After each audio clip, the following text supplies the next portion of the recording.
started out with a problem here, and that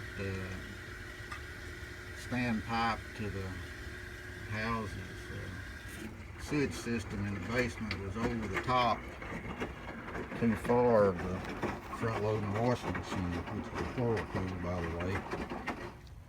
And so the solution to the problem seems to be working so far. Get a 30-gallon container like this and then discharge the contents of the washing machine in there. Whoops. Sorry.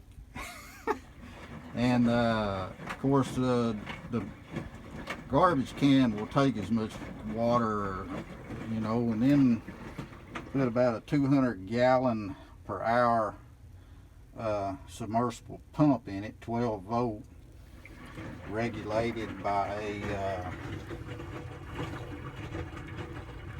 marine float switch glued appropriately to the bottom,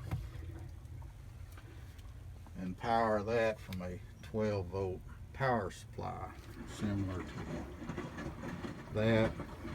Fasten your spiral connector on there, and the water discharges, the float switch turns on, and then it pumps the water up and over at a slow enough rate that the house's plumbing can take it without running over.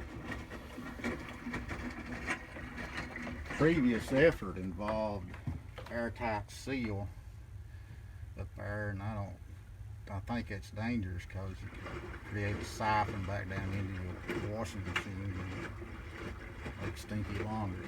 Anyhow, safety measures should the electrical parts fail. Put a bulkhead fitting in it that garden hose link will fit onto and run it to the floor drain.